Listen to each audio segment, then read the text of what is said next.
And now we will move to our first keynote speaker. I'm really delighted to welcome Dimitri Zenghelis, who is Special Advisor for the Wealth Economy Bennett Institute at the University of Cambridge. But many of you will know him as one of the UK's leading economists working on climate issues and the net zero transition. Previously, he's been an advisor to the Treasury, worked on the Stern Review report that was so influential over a decade ago, and has continued to be one of the UK's foremost thinkers on how we deliver this truly exciting industrial revolution.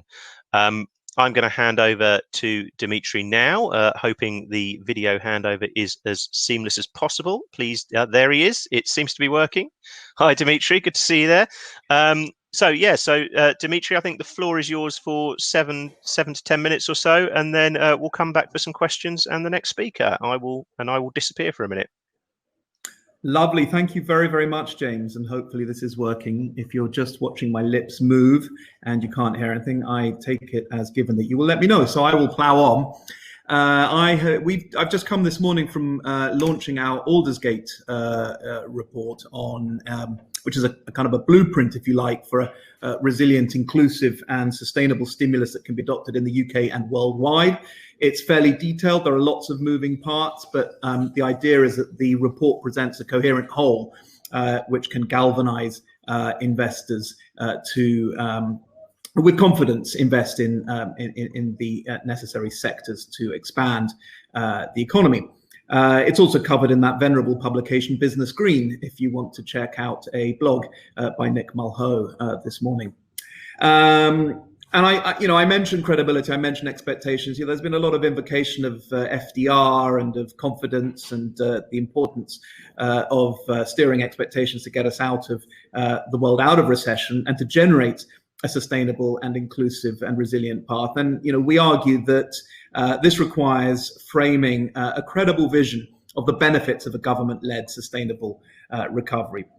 In the first instance, a lot of the sectors we're talking about, energy, transport, buildings, planning, they're very policy-driven and heavily regulated sectors with high barriers to entry and large network externalities, rolling out electric vehicle charging networks to replace petrol stations, and the combustion engine is a classic example of that. So because because government intervention is so central to the establishment of these networks, credible policy is going to be key to giving confidence to investors and also to consumers as well, to roll out some of the necessary expenditure and investment to make the transition a reality. So guiding expectations is central. In the short run, post-COVID-19, not even post-COVID-19, in the midst of COVID-19, I should say, we face what is called a classic paradox of thrift. That's when fear of a downturn leads businesses to cut investment and shed labor, banks to retrench credits, consumers to stop spending. Now, of course, if everybody responds in this way, the expectations become self-fulfilling and they generate a downturn by virtue of the fact that, the very downturn that people were fearful of. It's, if you like, it's the essence of the Rooseveltian kind of we have nothing to fear but fear itself. And that holds true in the present environment. And so the primary macroeconomic task before us is to offset this and stimulate private spending, lending and hiring in the short term. And in the report, we talk about how monetary and fiscal policy can work together to try and generate an early recovery. But it's not just about the short term. It's not just about digging holes and filling them up again, to use the sort of proverbial Keynesian expression. It's much more about expanding capacity in the long run.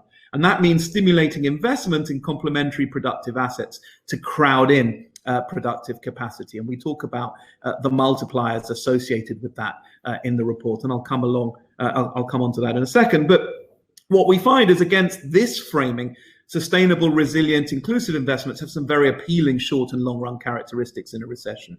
In the short run, clean energy infrastructure investments, such as rolling out EV infrastructure, charging infrastructure, insulation retrofits, building wind turbines, broadband, connected smart networks, planting trees, restoring wetlands, to name but a few, are in most cases, very labor intensive and not susceptible to offshoring and imports. And consequently, they have what we call high short run multipliers. They generate a lot of output for every pound of investment put in.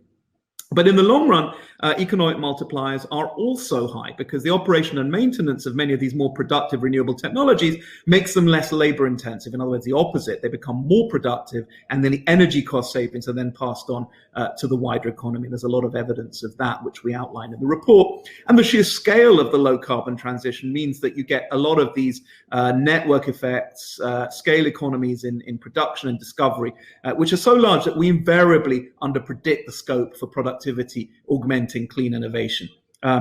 We see that within sectors where we've had, for example, an 80% decline, not an 8%, but an 8-fold decline over the last decade in key renewable costs such as solar PV, battery storage, components for electric vehicles, but also significant spillovers into other parts of the economy compared with mature fossil fuel investment and R&D. And we outline some of those studies in that report.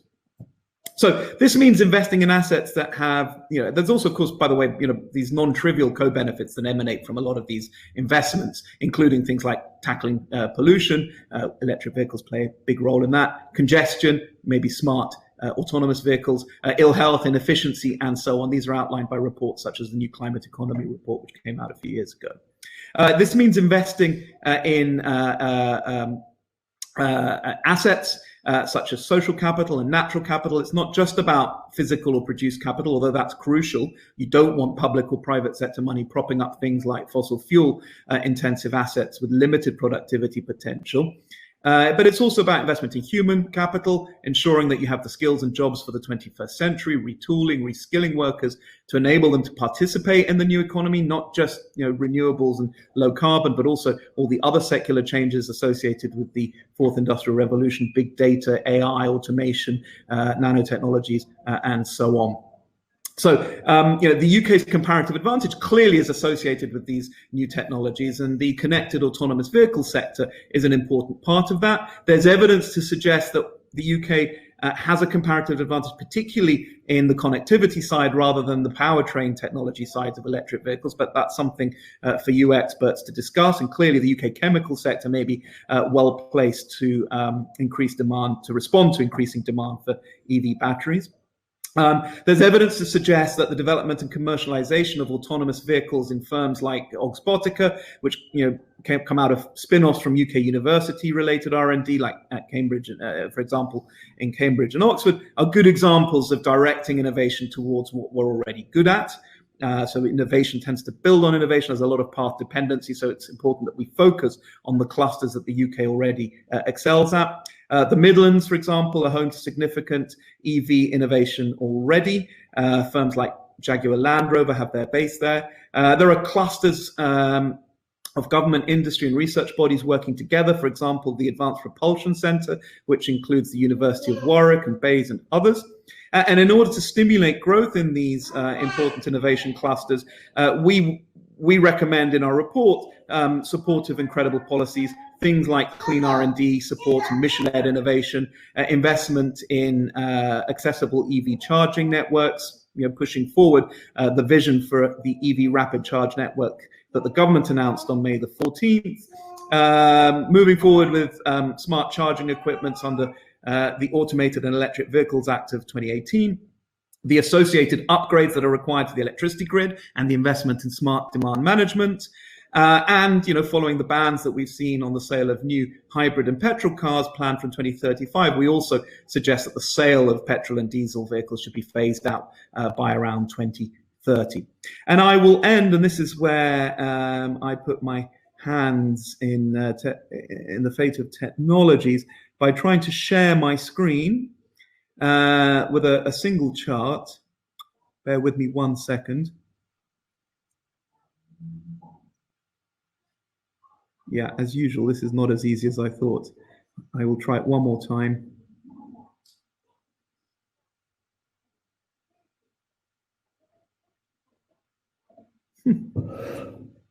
Let's see what this does. This could be it. Right, okay, here we go. Well done. Oh, I'm impressed. I'm congratulating myself. This is a chart which shows the results of a survey that we put out in a paper together with Cam Hepburn, Brian Gallagher, Joe Stiglitz, and Nick Stern, which surveyed about 230 senior finance ministry, central bank officials, and senior economists. So these aren't just the usual suspects in the environmental sphere. These are people in positions of great influence. And what the chart shows on the horizontal, on the vertical axis, is a bunch of policies with high climate potential impact. On the horizontal axis, it shows their long-run multiplier. In other words, the degree to which these policies can generate growth. And what we found, if you look at the bold circles, is that a lot of the sectors, the policies with the highest impact and highest multipliers, are in many cases those that we would describe as clean and sustainable. They involve things like clean R&D, clean energy infrastructure, connectivity infrastructure, buildings upgrades and energy efficiency, and indeed investment in green spaces. And I show that because I started at the beginning about talking about the importance of expectations and confidence. And it does seem as if certainly amongst sort of senior policymakers, but also investors and business, we are at the cusp here of a tipping point where it doesn't take much in terms of policy intervention from government to bring down the perceived risk of policy, in particular policy risk, which the private sector doesn't own, to unleash substantial investment in these key sectors. It does require leadership. Both from government and from business, but this arguably is a very good time to do it, and just a small bit of leadership, a small bit of policy credibility could radically change both the policy landscape and the investment and financial asset management landscape as well. I will stop there and try and give my screen back. I think that hopefully should work. Thank you. Excellent. Thank you very much, Dimitri. A fascinating overview. How this is going to work, I'm just going to ask a couple of quick questions of yourself, and then we'll move on to the other speakers, and then we're going to come back together for a panel debate at the end when I can ask the questions from the floor. So if people could keep their questions coming in for Dimitri and the rest of the panelists, that would be fantastic.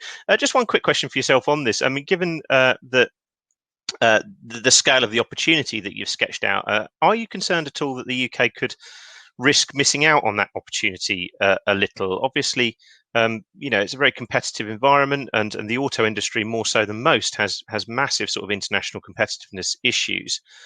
We've seen the government talk about a green recovery, but as yet, not a huge amount that's happened beyond last week's welcome announcement of funding for energy efficiency. There's sort of an aspiration for a gigafactory somewhere in the UK. There's a lot of talk about scaling up electric vehicles further than what we've seen before. But, Germany's already announced 40 billion euros. France has announced 15 billion euros of green stimulus. Other countries, South Korea, similar. Is there a slight concern that the vision you've sketched out could be squandered?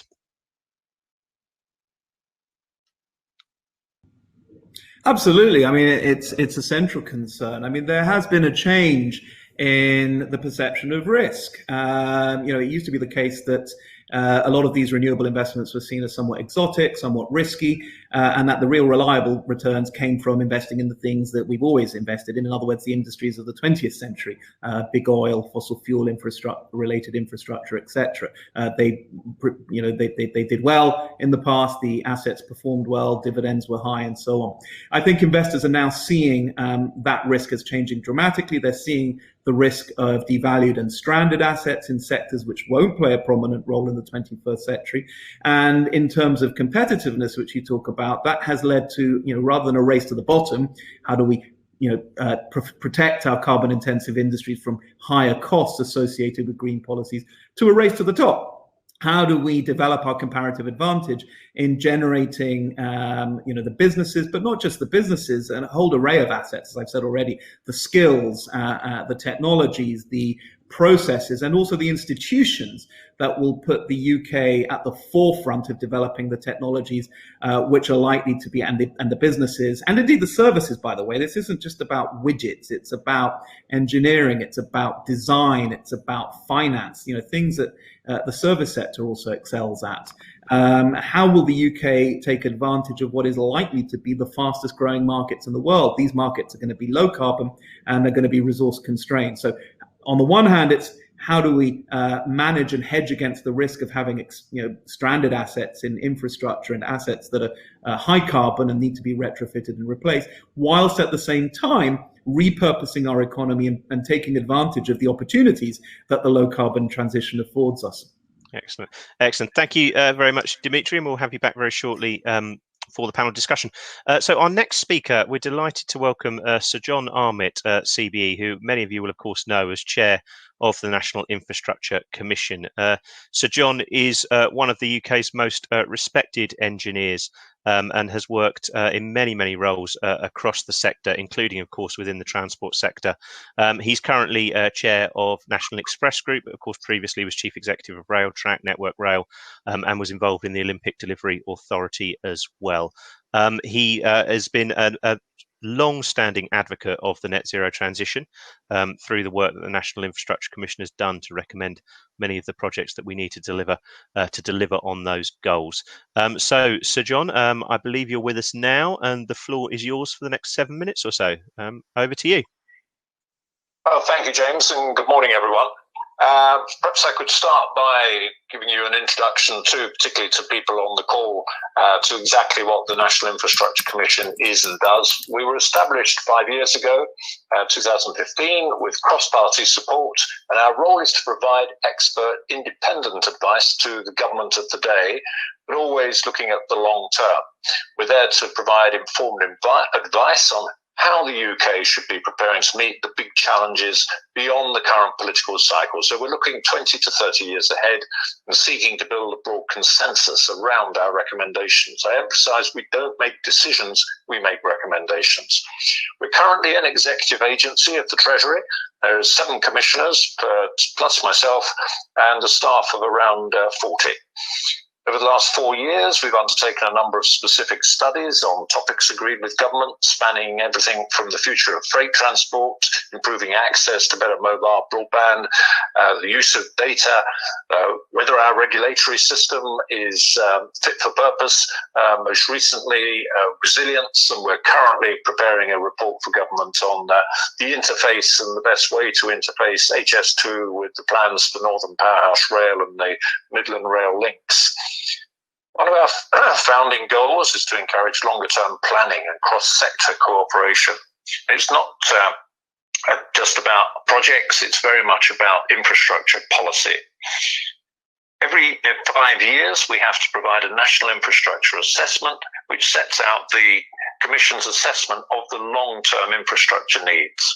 We published the first one 2 years ago. It set out a series of detailed, fully costed recommendations as to how the government should develop the UK's energy, transport, water, technology networks over the next 30 years. The government has to respond to our assessment, setting out which recommendations it endorses and how it intends to take action. And if it's not going to do what we suggest, then it's required to say what it is going to do instead. I remind you, 2 years ago, we set out that National Infrastructure Assessment, well, it's now 2 years plus later, so there have been a series of delays, Brexit, etc., etc. But we expect a full response, and the government has said it's going to publish a National Infrastructure Strategy, which will be the first time ever, this autumn. We completed the NIA against the then target of reducing greenhouse gas emissions by 80% from 1990 levels, and our recommendations were consistent with that drive to significantly decarbonise the economy. Since then, of course, we've assessed the impact of moving to net zero emissions, and our proposals stand up to that. We believe they're prescient. They all hold good despite the ambitious new target. All it says is that, of course, the scale and pace of change required to meet that net zero is going to have to be greater, and it requires greater urgency and by government and industry to meet that zero target. But the challenge is considerable. Net zero is going to place great demands on a range of different infrastructure sectors, particularly, for example, energy, and how do we decarbonise heating. And we've got to keep these cross-sector impacts in mind when we think about any specific infrastructure challenges. The other pressing challenge, which Dimitri, of course, has referenced, is the COVID-19 crisis and the recovery from that. And infrastructure clearly has a role to play in the economic recovery, stimulating short-term demand, bolstering confidence, which, as Dimitri said, is so important. But we have to remember the private sector is responsible for as much, if not more, than the public sector. So government has to create the right conditions for a market-led recovery. So the government has to do two things: create that right environment. Confidence is absolutely key, and a long-term vision helps to create confidence, and we mustn't lose sight of that. And ensure that projects are financed, if necessary, partly with taxpayers' money, but private funding is essential for at least half, if not more, of our infrastructure spend. Projects should be prioritised so that those that meet both short and long-term needs in the short term, particularly those that can drive growth across all regions of the UK, and of course the government often reminds us of the need to level up the economy and the part that infrastructure can play in that. When we looked at transport in the National Infrastructure Assessment, we particularly focused on EVs, and of course, again, Dimitri has been referencing those just now. And we have to remind ourselves of where we are today. We've got petrol and diesel vehicles representing 95% of vehicles on the road today, at least, somewhere in the region of 8,500 filling stations, 37.5 million vehicles registered in the UK. And essentially all of that has got to be converted off of petrol and diesel by 2050, if not before. We've got a century of ingrained car driving behaviour, such as the weekly fill-up at the local petrol station. So getting electric vehicle charging infrastructure is absolutely crucial. And we've set a target where we believe that by 2030, we would expect 100% of new electric car and van sales to be electric by 2030. But to do that, we've got to tackle range anxiety, a significant barrier to consumer take-up. We've got to recognise that housing, particularly new housing, is set up for charging from the very get-go.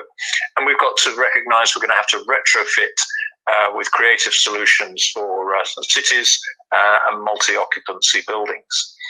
Freight sector has a different set of challenges, and of course there may not be about electricity for heavy freight, it may be about hydrogen, and of course that plays back into what we're going to do about heat in terms of energy sources.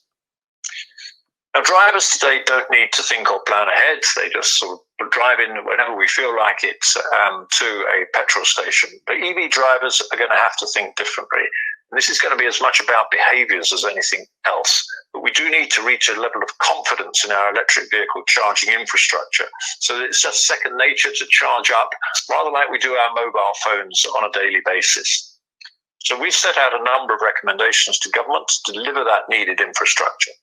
But it's important to say that we think that the market can and will do the heavy lifting. But that doesn't mean there isn't a role for government to set the strategic direction and fill the gaps where there may not be a good commercial case for delivery. So we've called for government to ensure that charging infrastructure is in place to enable new car and van sales to reach 100% of sales by 2030. It means there's got to be a national rapid charging network for electric vehicles in the early 2020. And that is key to tackling range anxiety and building consumer confidence. But we want the majority of charging to be smart and slow. That is going to be crucial for ensuring that electric vehicles are an asset rather than a burden to the electricity system. The Commission, we really do think that 100% sales by 2030 is not only possible, but sensible. We can expect cost parity to be achieved at some point in the 2020s. Electric vehicles are going to substantially improve air quality, and as the CCC set out in their net zero target, it would lower the cost of achieving the 2050 net target zero.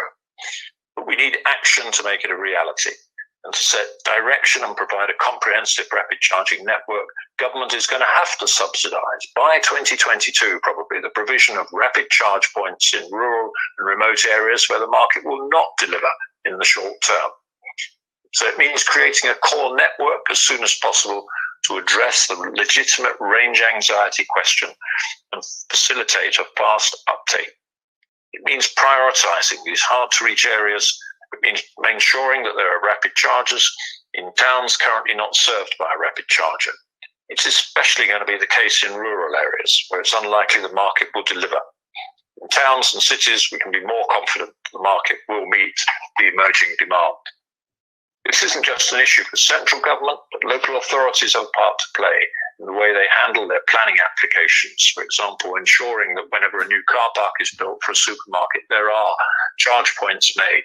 Whenever builders are applying for new consents for multiple dwellings, that there are car parking spaces made available with charge points. It's true to say the government has recently made some significant steps in the right direction. The consultation on bringing forward the phasing out of combustion engine vehicles is welcome. It reflects an increase in ambition from the government. We also welcome their recent announcements on funding for charging infrastructure and the desire to establish a strategic network. So overall, the arguments seem to be getting through, but the proof of the pudding, as we always say, is going to be in the eating and seeing that there is a real drive from government to do this, because going back to Dimitri's point, this is all about confidence. That confidence can be really surcharged by a strong directional lead from government. So I'll stop at that point. Thank you very much. Excellent. Thank you very much, Sir John. Just one quick question to follow up on your fascinating overview. Do you think delivering that infrastructure, delivering the fast charging and the like, will be enough to drive the market, or are we going to need something more to kind of get over the kind of the cultural barriers that you mentioned, the sense to which the internal combustion engine is so ingrained in some people's perception of what road transport is all about, or will that just naturally fall away once the infrastructure and cost arguments are dealt with? I think clearly it will be enormously helped by the infrastructure confidence that removing range anxiety and, of course, the cost. This is real chicken and egg, isn't it? We want the car manufacturers to put the product out on the market. We want them to constantly improve that product and bring down the cost. They, in turn, are going to be looking to see, well, are people going to take up?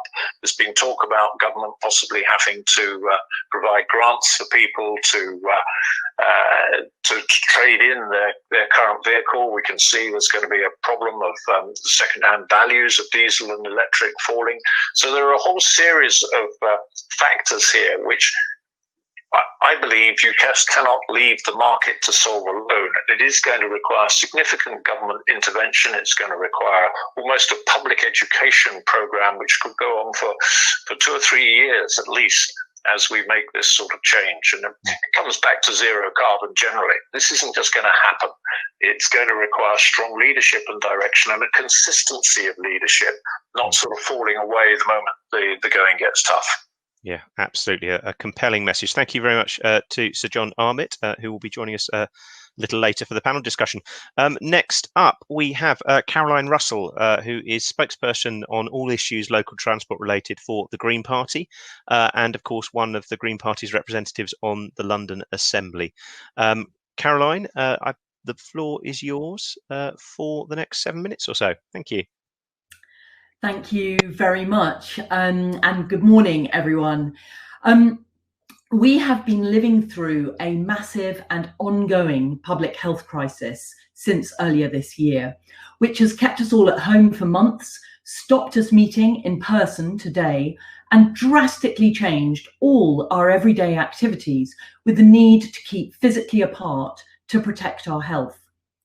Now, this period has catapulted us further into a future where there is more home working, more video conferencing, but also some things we didn't expect, like more homeschooling and a crisis in the distribution of flour. Now, the climate emergency, it's not even waiting down the road.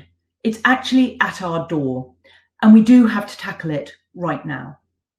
We need a government of gender that puts removing the emissions of carbon at the heart of everything we do. Not just announcing pockets of money, a green announcement one day and a bunch of new roads the next. Decarbonisation is an opportunity to address injustice. In the last few months, we've seen powerful protests across the world by Black Lives Matter campaigners, prompted by the terrible death of George Floyd and the inequality exposed by coronavirus. Inequality in society has affected many in this crisis: BAME communities, disabled people, and those shielded or living in care homes. So we must think inclusively, justly and fairly as we decarbonise and rebuild our economy after the massive shock of coronavirus. Now, climate campaigners have said for years that business as usual is not an option as we fight climate change.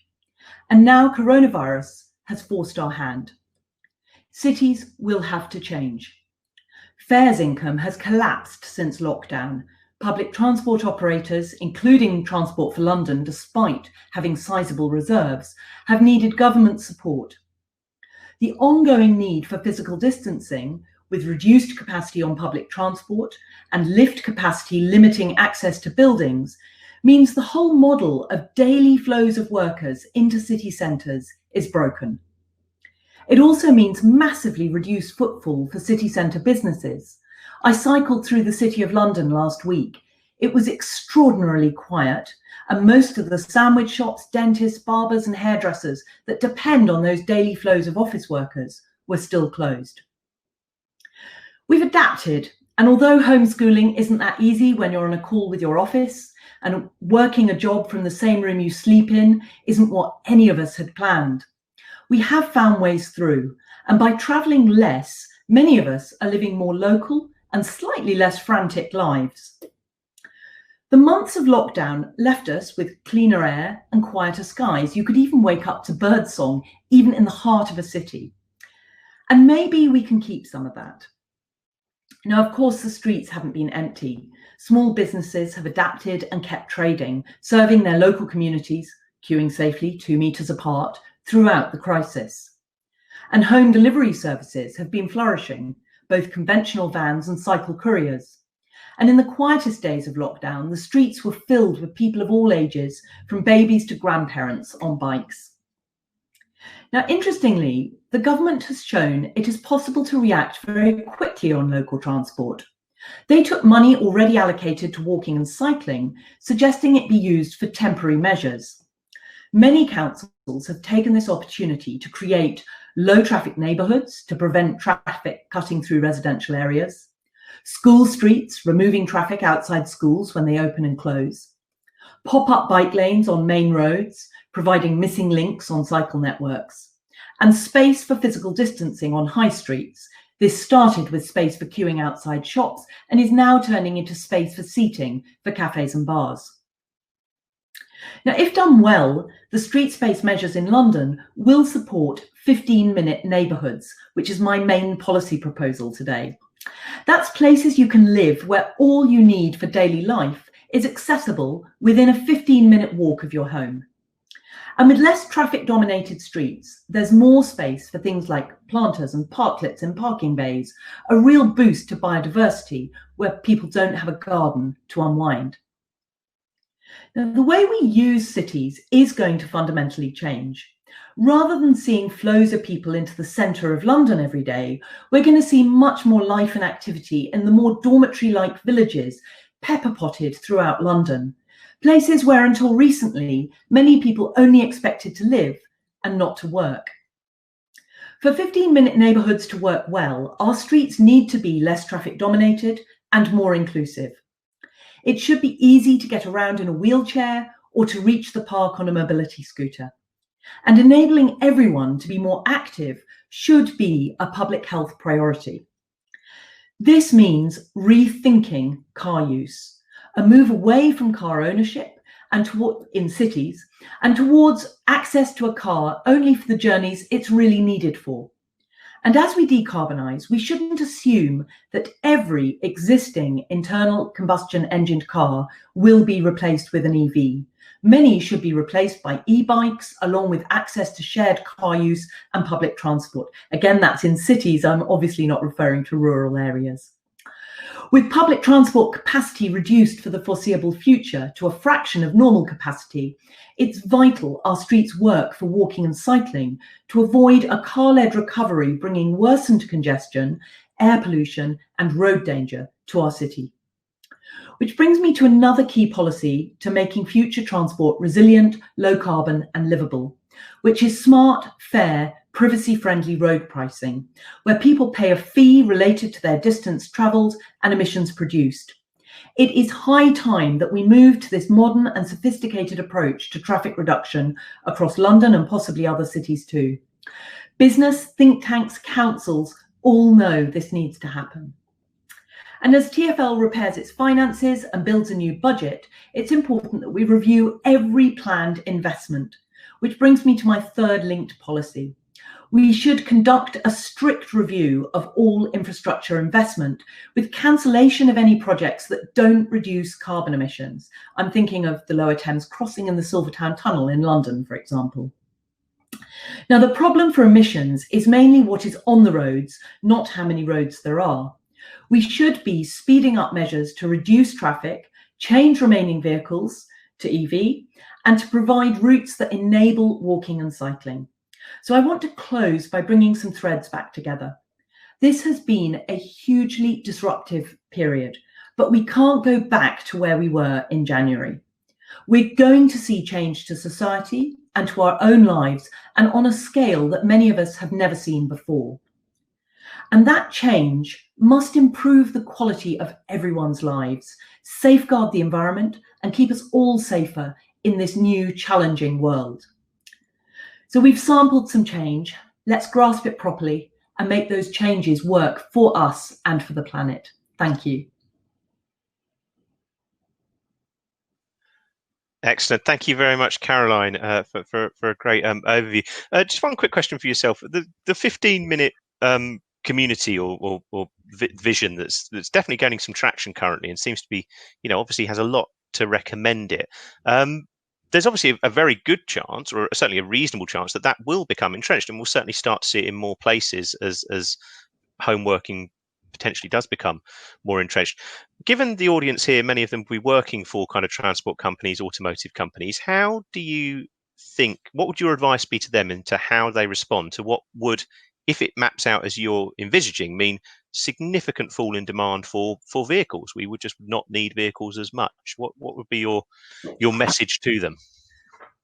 Well, I think I'm with 15-minute neighborhoods, I'm very much talking about our cities, places which are densely populated and places where if the numbers of people who can no longer access public transport because of the reductions of capacity due to physical distancing requirements, if all those people, even a fraction of them, were to get into a car, we'd have gridlock and no one would be able to move around our cities. So I think what I'm saying is we need to prioritize the use of electric vehicles. We need to prioritize it for the businesses and for those people who live in rural areas or who live in areas where they are more car dependent. But actually, these changes that have happened, and they've happened over so many months, I think many businesses are going to wonder about whether they are going to go back to the same kind of office use as they have in the past. And actually, this provides us with an opportunity, because it means that if there's overall less need for vehicles, it is going to be easier for us to get to a point where all the vehicles that there are low carbon vehicles, EVs. Excellent. Thank you very much, Caroline.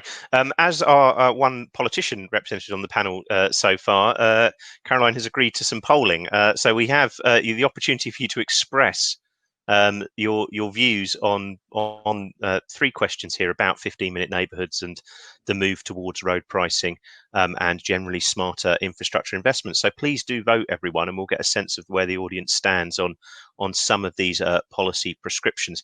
I think we're running over slightly, but I think we have a few minutes to ask some of the many questions that have come in. So if I could ask Dimitri to put himself back on audio or visual, and I hope we still have Sir John there also, and we can throw a couple of quick questions your way. Many of, as I say, huge number have come in, and I apologise that we won't be able to get through all of them, but just bear with me one moment. I have them in front of me here. So Doug Parr from Greenpeace has a question for Sir John Armitt. Will the National Infrastructure Commission be assessing changing demand for infrastructure as a consequence of COVID? So obviously the prime example being that demand for road transport could shift significantly if home working does really take off. And is that something you're going to look at, and the potential implications for the new road programme being one case in point? Yes, absolutely. But we will be doing that as part of our next national infrastructure assessment, which will take place between now and 2023. I think the big challenge which we all face at the moment is just what is going to be the extent of change of behaviour. And as of today, we don't really know, as Caroline has just been setting out. We can surmise there are going to be some changes. It's interesting when you poll people in companies, those I have been doing in companies I'm involved with, a lot of people want to get back to work. They want to come back to the office. There are other people who say, no, I'd like to have 1 day a week or 2 days a week. Just how this plays out is going to be not something we will see in the next few months, but something which we're going to have to measure over the next couple of years, and therefore will be central, I think, to what we do in the next national infrastructure assessment. Yeah, absolutely. Dimitri, very similar question to yourself. I think this one's going to come up a lot today. I mean, how, from Mark Matchett, how much and for how long do you think can working from home contribute to solving the UK's productivity puzzle and climate change objectives, or will there be a bounce back to the norm? And a supplementary question of what on earth the landlords in city centre office space think about the stranded assets they could be landed with? Well, yes, I mean, clearly stranded assets could potentially be a problem, you know, if we saw a 20% reduction. I mean, it's interesting, though, that WeWork has already said that it's seeing the potential. It's cut its costs considerably, but it's seeing potential for the new world, with people wanting more flexible office space and sort of more, just generally more flexibility to as and when they need it. The AA did an interesting study a couple of months ago in which they said to people, how do you see the future? 56% of the people who responded said, I don't have any choice. I cannot work from home. I will have to go back. 22% said that they saw it as being spasmodic when they would work from home. And then the balance said, well, it might be 1 day a week, it might be 2, it might be 3, who knows? So there was sort of 4% here, 5% there, and so on. But 76% we're therefore seeing in the middle of the COVID are saying they expect to primarily go back to their place of work. Yeah. Therefore, I would argue that perhaps if 76% are saying that now, it could potentially be 80% plus who finish up going back. But we'll have to wait and see, and we'll have to be ready to adapt. And there could be some real opportunities. I mean, I do this all day, every day, and it has great productivity advantages in some ways. But at the end of the day, we all say you can't beat actually being face to face. Yeah, so there's a very, very real sense that maybe some of the predictions could have been a little overstated. Dimitri, what do you concur? Do you see? No, I absolutely. You know, there's some behaviours that we want to lock in. Changes to travel routines, virtual learning, virtual healthcare. But in terms of the urban environment, I agree with John. I mean, it's I think nothing quite beats face-to-face interaction. We've seen this. Some of the most connected sectors in the world are things like finance and IT. And yet some of the most clustered industries are finance and IT. These are people that could, move to their villa in the Swiss Alps and log into Bloomberg, but they don't. They agglomerate in cities like London and New York and Tokyo, because the extra value added can be had through gossip and innuendo at the water cooler or at the bar or whatever. If everybody else has access to the same information, and the value to face-to-face interaction is higher. You invent the telephone, people think they're going to be calling New York and Sydney. Actually, they call their friends and their mums, who, the people they're going to see that evening down the pub. So connectivity actually is a complement, not a substitute to face-to-face interaction. Having said that, there are some real threats, the most pernicious of which is the use of public transport. We're seeing that in London. There are elements here of the sort of death spiral of the compact connected city.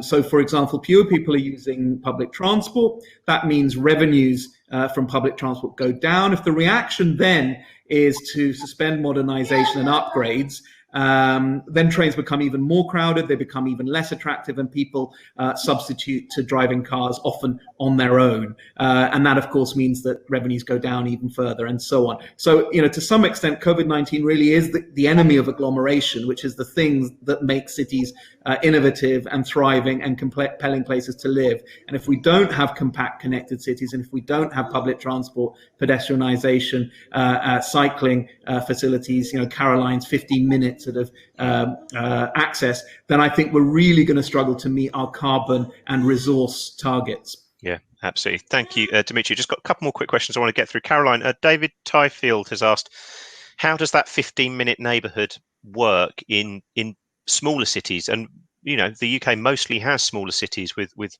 one big exception, and towns and rural areas. Outside of London, is this a relevant model? And what is the alternative to it if we need to adapt it to kind of smaller settlements?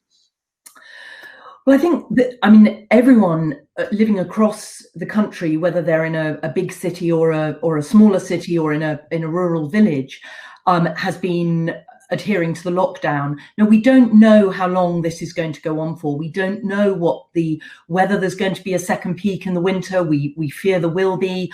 We don't know how this, whether we're going to be living with the need to keep our distance from each other, potentially for years rather than just a few more months.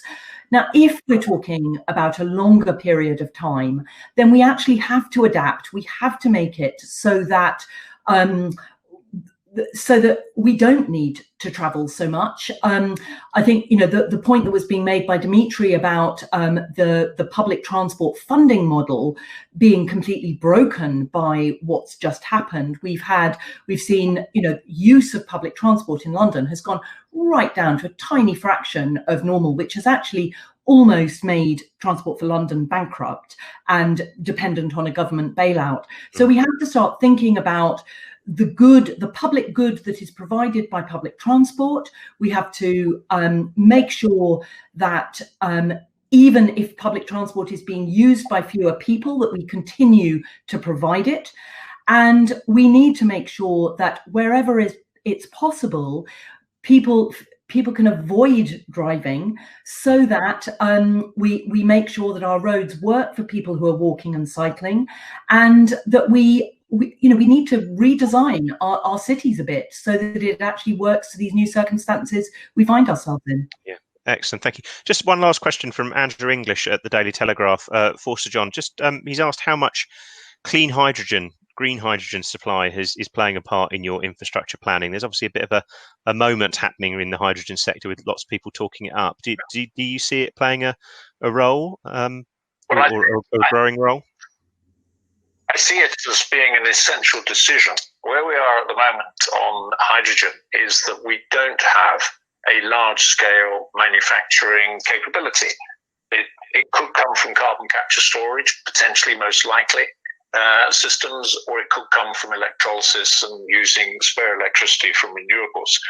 We have to be in a position in the next 5 years to know what the way ahead is going to be with hydrogen and large-scale production.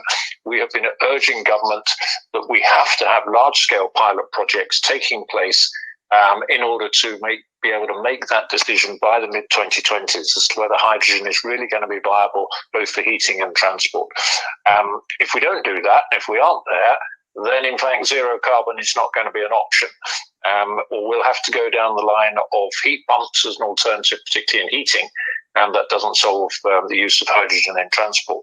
So the hydrogen question is absolutely critical, and our constant message to government here is step up the pace, provide more leadership, drive to ensure that between industry and government, we have got to a decision and a position on the use of hydrogen. Can we do it at scale and at an affordable cost? Can we transport it around the country in a safe manner? Can we reuse the existing gas network, for example? All absolutely critical, and we have not got a moment to lose in reaching this conclusion. Yeah, absolutely. Big decisions await on that front. Excellent. Thank you so much to our panel, to Sir John, to Dimitri, and to Caroline. And yeah, thank you all for your time. I hope everyone's got a lot out of that really fascinating session.